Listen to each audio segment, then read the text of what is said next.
કચ્છ મોરબી સાંસદ શ્રી વિનોદભાઈ ચાવડા તથા અબડાસાના ધારાસભ્ય પ્રદ્યુમ્નસિંહ જાડેજાએ અબડાસાની પ્રવાસે કચ્છ મોરબી સાંસદ શ્રી વિનોદભાઈ ચાવડા તથા અબડાસાના ધારાસભ્ય પ્રદ્યુમ્નસિંહ જાડેજાએ અબડાસાનો પ્રવાસ કર્યો। આજરોજ અબડાસા તાલુકાના નલિયા ખાતે સાંસદ શ્રી વિનોદભાઈ ચાવડા તથા ધારાસભ્ય પ્રદ્યુમ્નસિંહ જાડેજા અને તેમની સમગ્ર ભારતીય જનતા પાર્ટીએ મુલાકાત કરી હતી, જેમાં નલિયાના જંગલેશ્વર મહાદેવ મંદિરના દર્શન કરી આશીર્વાદ પ્રાપ્ત કર્યા અને ત્યારબાદ જંગલેશ્વર મંદિર સેવા ટ્રસ્ટે મહાનુભાવોને સન્માનિત કર્યા। ત્યારબાદ સાંસદ સભ્ય વિનોદભાઈ ચાવડા તથા ધારાસભ્ય પ્રદ્યુમ્નસિંહ જાડેજા સાહેબને નલિયા વેપારી એસોસિએશન, ગ્રામ પંચાયત તેમજ સંસ્થાઓ દ્વારા સન્માનિત કરાયા હતા, જેમાં ઉપસ્થિત નલિયા વેપારી એસોસિએશનના મિત્રો, લોહાણા સમાજના આગેવાનો, ક્ષત્રિય સમાજના આગેવાનો, ભાલુશાલી મહાજનના આગેવાનો તથા ગામજનો મોટી સંખ્યામાં ઉપસ્થિત રહ્યા। Bureau report Rameshbhai Bhanushali, Naliya, Abdasa, Kutch. ચર્ચા થઈ કે આપણે નલિયાથી ભુજને જોડતો જે માર્ગ છે એ માર્ગ હજી એનું મજબૂતીકરણ થાય, એનું વધારે વિસ્તરણ થાય, એની એકદમ સપાટી સારી બને અને જે પ્રકારે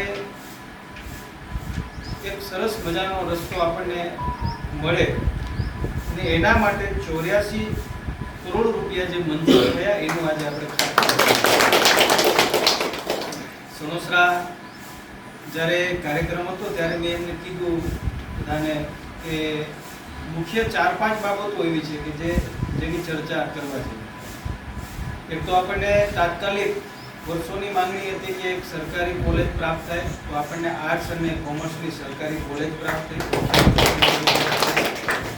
અહીંયા પર્યટક અને યાત્રાધામ વિકસે, જે પણ આપણા અનેક ઐતિહાસિક સ્થળો અહીંયા આવેલા, તો આપણા ધારાસભ્ય શ્રી પ્રદ્યુમ્નસિંહજી સતત એમનો સંપર્ક અને જ્યારે મને મળે કે ગાંધીનગર મળે, ઓફિસે મળે કે સંકલનમાં જ્યારે અમે બેઠકમાં હોઈએ ત્યારે એ સિવાય પણ જ્યારે પ્રવાસે હોઈએ ત્યારે એક જ ચર્ચા થાય કે આપણે રજૂઆત કરીએ અને અબડાસાની અંદર પિંગલેશ્વર મહાદેવનું મંદિર છે, અહીંયા કણે અબડા દાદાનું ધામ છે, આવા બધા સ્થળોનો વિકાસ થાય અને સરકારે સૈદ્ધાંતિક 25 કરોડની પિંગલેશ્વર મહાદેવના મંદિરે ત્યાં યાત્રાધામ ડેવલપમેન્ટ થાય। સાથે સાથે અબડા દાદાનો જે ધામ છે, સુંદરી દાદીનું ધામ છે ત્યાં, અને મોટા મતિયાદેવનું ગુરથળ ધામ છે ત્યાં, આ બધા જ જે આપણા ખૂબ જ ઐતિહાસિક જે આપણા સ્થળો છે, તો એના માટે પણ ક્યાંક 5 કરોડ, 6 કરોડ, 8 કરોડ રૂપિયા સરકાર દ્વારા મંજૂર કરવામાં આવે। એટલે કે આપણે એક સર્કિટ જે બનાવવાની છે। ખાસ કરી ત્રીજી વાર તમને જે તમારા પક્ષે ટિકિટ આપીને વિશ્વાસ કર્યો તો કેટલા મતે તમે જીતી શકશો? આજે અબડાસા તાલુકાનો અમારો પ્રવાસ હતો। સવારે વિકાસના કામોના ખાતમુહૂર્ત કર્યા, જે પ્રકારે ભુજથી નલિયા જે રોડ છે 84 કરોડ રૂપિયાના ખર્ચે જેનું ખાતમુહૂર્ત કરવામાં ધારાસભ્ય શ્રી પ્રદ્યુમ્નસિંહ જાડેજા આવનાર સમયમાં નલિયાનો જે પ્રકારે અબડાસા તાલુકાનો જે વિકાસ થવાનો છે, ખાસ કરીને યાત્રાધામ અંતર્ગત અહીંયા પિંગલેશ્વર મહાદેવના મંદિરના નિર્માણ માટે યાત્રાધામ માટે 25 કરોડ સરકારે ફાળવ્યા છે। અહીંયા મોટા ગુઠ્ઠર મતિયાદેવ મંદિર હોય, સુંદરી દાદી મંદિર હોય કે પછી આપણું અહીંયા અબડાધામ મંદિર હોય, બધી જગ્યાએ યાત્રાધામ અંતર્ગત કરોડો રૂપિયાની ફાળવણી કરવામાં આવી છે। વધારાના પાણીના નર્મદાના નીર અબડાસાની ભૂમિ ઉપર આવે, જેના પણ ટેન્ડરિંગ થઈ ગયા છે।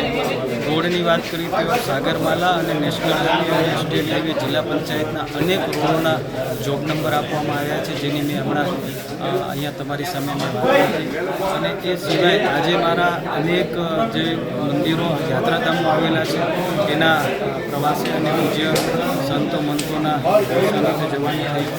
હમણાં નલિયાमध्ये જંગલેશ્વર મહાદેવના દર્શન કર્યા, એના પહેલાં સુંદરી દાદાના દર્શન કર્યા, અબડા દાદાના દર્શન કરીને આવ્યા, સવારે રાતા તળાવ આશાપુરા માતાજીના દર્શન કર્યા, પિંગલેશ્વર મહાદેવના પણ દર્શન કર્યા। આવા અનેક સ્થળોએ આજે જવાનું થયું, જ્યાં આશીર્વાદ મેળવ્યા।